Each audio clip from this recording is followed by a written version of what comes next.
தொடர்ச்சியா இந்த ஆப்ஸ், இந்த டேட்டிங் ஆப்ஸ் இதெல்லாம் வந்து நெறைய பேர் வந்து இப்போ ஆர்வம் காட்டிட்டு வராங்கல்ல சார். இதுல பார்த்து டேட் பண்ணிட்டு ஒரு 6 மாசம் கழிச்சு கல்யாணம் பண்ணிக்கலாம் அப்படின்னு சொல்லிட்டு, அது எப்படி சார் பார்க்குறீங்க? 6 மாதம் பார்க்குறது தான், அப்புறம் சலிச்சு போனோம்னா அப்புறம் பிரிஞ்சிக்கிறது. தம்பி, கல்யாணத்தன்னைக்கு பொண்ணு பார்த்தவங்க தான் நிறைய பேர், நம்ம எல்லாருமே கல்யாணத்தன்னைக்கு தான் அந்த பொண்ணே பார்த்துருப்பாங்க.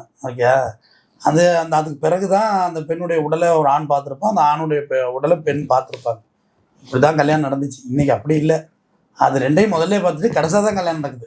பின்னாடி வர்றாங்க, பின்னாடியிலேருந்து வர்றது. ஏன் புள்ள குட்டி பற்றிட்டே இப்போ கல்யாணம் பண்ணுறாங்களே, பார்க்கலையா? குழந்தையோட வயிற்றுல மாசமா இருக்க அவசர அவசரமா அந்த காலங்களில் திடீர் கல்யாணம் பண்ணாலே சந்தேகப்படுவாங்க.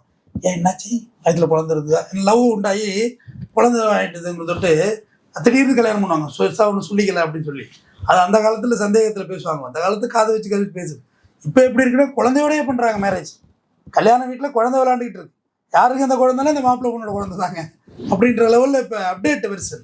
எல்லாத்துலேயும் அப்டேட். அது இந்த ஆப்புகள் இருக்குல்ல தம்பி, அதுக்கு எந்த வரையறையும் இல்லாத ஒரு நாடு நம்ம நாடு.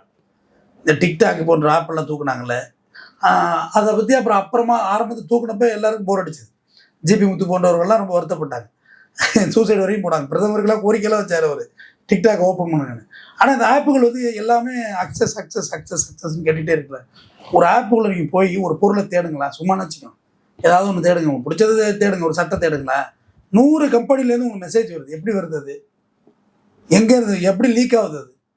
இப்போ எல்லா கம்பெனியும் இந்தியாவில் தான் இருக்குல்ல. இங்கே குடோன் தான் இந்தியாவில் வச்சுருக்காங்க. ஜெப்டோ போன்ற குடோன் தான் இந்தியாவில் இருக்குது. ஆனால் வெப்சைட் எது நம்மள்ட்ட இல்லை.